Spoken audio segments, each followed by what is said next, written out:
issue. At the summits, ASEAN leaders will discuss the way forward in realizing the ASEAN Community Vision 2025 with the rules-based, people-oriented, people-centered ASEAN. The security of a region hinges on the cooperation of ASEAN member states as well as our dialogue partners. Consistent with the Philippines' cornerstone programs, we will call for renewed cooperation for a drug-free ASEAN community.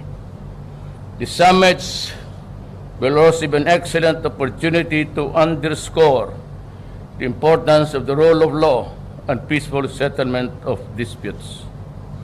The interests of our people are at the heart of the ASEAN community building, and we shall work with our neighbors in addressing transnational issues such as trafficking of persons and terrorism and violent extremism. On the economic front, we shall discuss ways to make growth inclusive so that the benefits of economic growth are felt by every Filipino. This includes strengthening connectivity in the region, enhancing trade, underscoring the importance of micro and small and medium industries, and conserving and sustaining the growth environment. On those socio-economic aspects, we shall advance improve access to education that will open opportunities for all, including out-of-the-school youths, to develop and realize their potentials to be productive and responsible members of society. We will continue engaging our neighbors on the promotion and protection of the rights of migrant workers. We will also push for the capacity building to improve emergency response and disaster management. I have the honor to accept, in behalf of the Philippines, the chairmanship of ASEAN in 2017 from Laos. This will formally mark an important leadership role for the Philippines in the region as we commemorate the 50th anniversary of the association next year.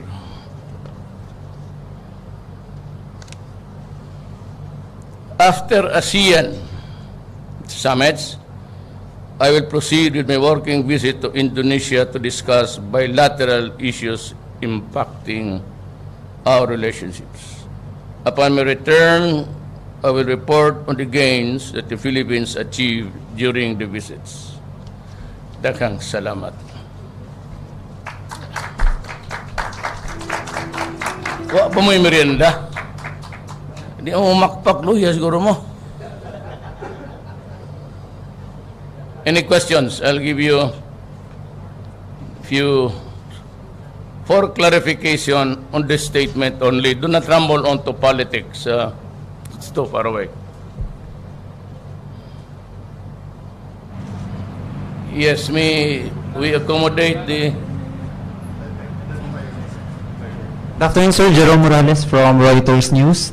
Sir, there have been concerns on extrajudicial killing, sir, and you will meet leaders.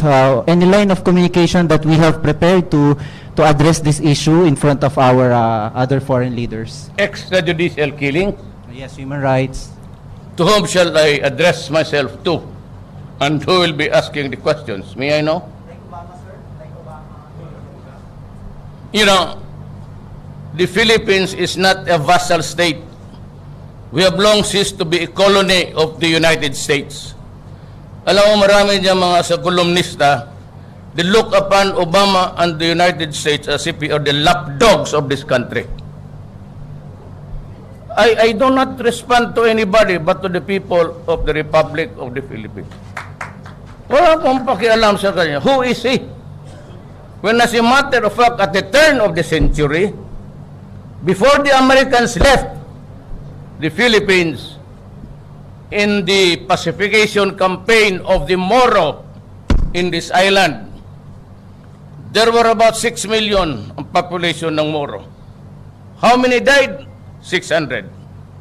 If you can answer that question and give the apology I will answer him.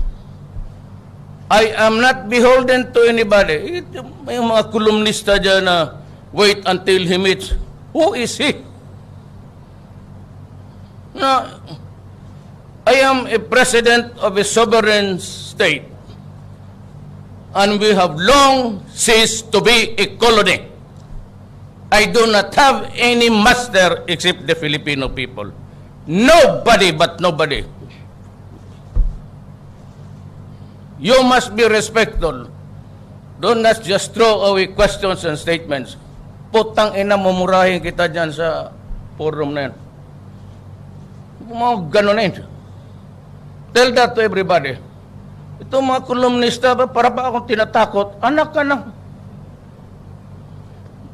Umalis kayo dyan sa Pilipinas. Pumunta kayo doon sa Amerika. You write columns, you're the lapdogs of this American.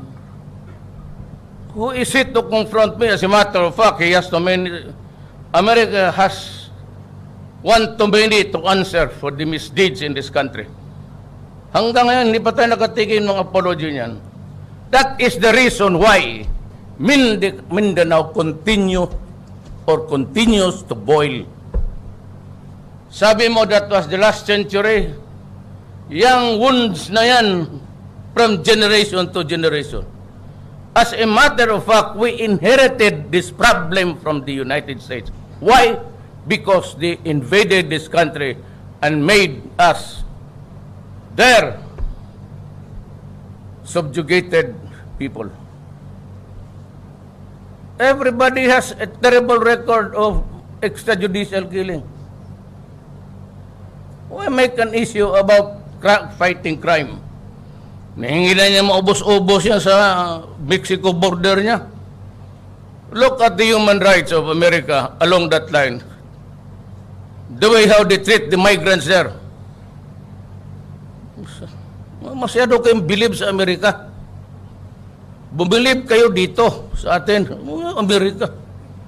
Siya ang mag-explain sa akin kung bakit ganyang extrajudicial killing nila. Can he explain the 600,000 Moro massacred in this island? Do you want to see the pictures? Maybe I'll ask him. I'll make it public. We have a recorded history of that sordid period of our national life. Nobody but nobody can just... Sino ka? Yung mga American Indians mo, sa sino lang, inubos mo eh. Oh, what about the rights of those guys who died in the past? Is it because it's just the past tense, we do not answer for the present tense? You must be kidding. Stop joking yourself. Kayong mga sobra ka-believe diyang, who is you, Obama, to ask me that? I'll tell him, who are you? Tell him that. Telegraph mo ngayon. Hindi ako punta dito na pagkaulila dyan sa mga. We have long been a republic. I do not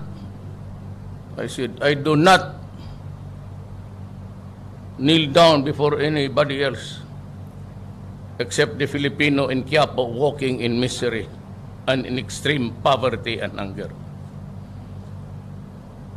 Hindi kayo maghinto na sa droga. The campaign against drug will continue. Maraming mamatay dyan. Plenty will be killed until the last pusher is out of the streets. Until the drug manufacturer is killed, we will continue, and I will continue, and I don't give a shit about anybody observing my behavior. Siguro mabilib kayo dyan. Eh, yung mga kulong nagbasa, Sus Mariosep. Pagkalapdog ng mga pretending to be the conscience of this. Sino ba? Sir, good afternoon. Sa Amerika. Good afternoon, sir. Sipain ko ba sa harap mo? Okay. Good Pumunta kayo doon. Good afternoon, sir. I'm Lala Babilonia from PTV4. Sir, what's your plan about the execution of Mary Jane Veloso in Indonesia? Hindi kita na. Sir, what's your plan about the issue or the execution of Mary Jane Veloso in Indonesia? Mary Jane Veloso, sir. About to be executed? Yes, sir. Well, I may just have to ask Widodo in a most respectful and a very, very courteous way. And if my pleadings will fall on deaf ears, I am ready to accept it. For the simple reason, I do not doubt the judicial system of Indonesia. I have been there once upon a time, and I was able to observe how it works. Whether or not she is really guilty, she is bound to be culpable liability. So I might just accept the system and plead for mercy. But if President Widodo will deny it, still I would be grateful that she has been treated very well. For after all, we have our laws to follow. And had it been any other or the other way around, I might also be at the receiving end of so many pleas for mercy. And I would never know what or how to react. Yes, Pia. Hindi magdito magpahuli sila. I will change my attire in the airplane. I do not wear a barong sitting down. It's itchy. Sir, good afternoon. Could we just find out more about your declaration of state of lawlessness and when we can expect parameters or guidelines of the implementation? For example, how long it will take, if there will be any curfews on certain areas, siguro more specifics on your declaration, or if we can expect a document? Well, number one is that we should work out a very good example of how it works in other countries and the Philippines and now. But others, we have to ask for their support and maybe their cooperation of working this out. Yan ang parameter. That's the economic side of it. That's ito yung migration. Kasi bukas na lahat eh. Bukas na lahat because they're separated. Especially if we can perfect the free trade agreement between ASEAN. Removing all barriers, tariff and everything, including the migration of workers.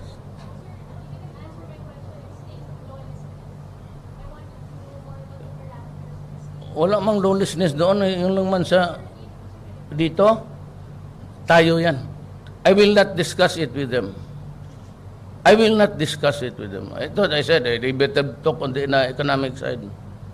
It's an internal affair which nobody should interfere, including the so-called judicial killing of the drug lords and the apparatus members of the drug syndicates.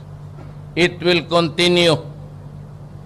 Sabi ko, until such time that I can proclaim to the nation that we are drug-free. If that is my only purpose in this presidency, so be it. If you remove me because of the killings, then it shall be so.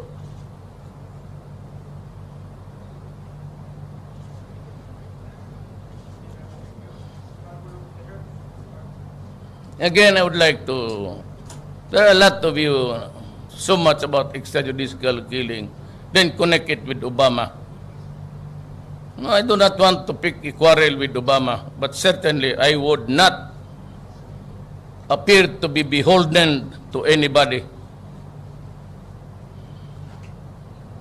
I only am answerable again to the Filipino people who elected me as president. Period. Nobody but nobody should interfere. This is an independent country. Nobody has the right to lecture on me. God, do not do it.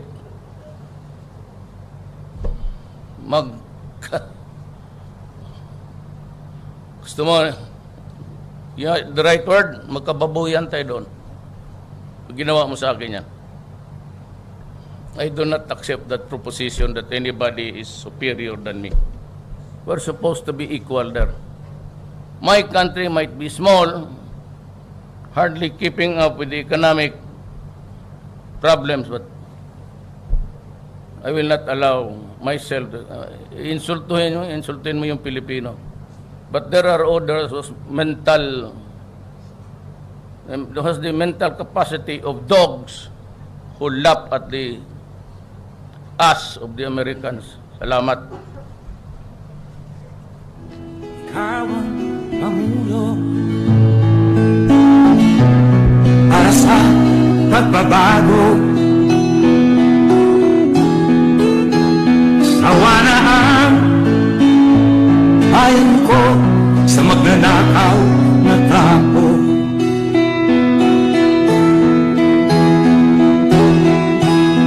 Madilim na kahapon, ikaw ang mataahon sa piling mo.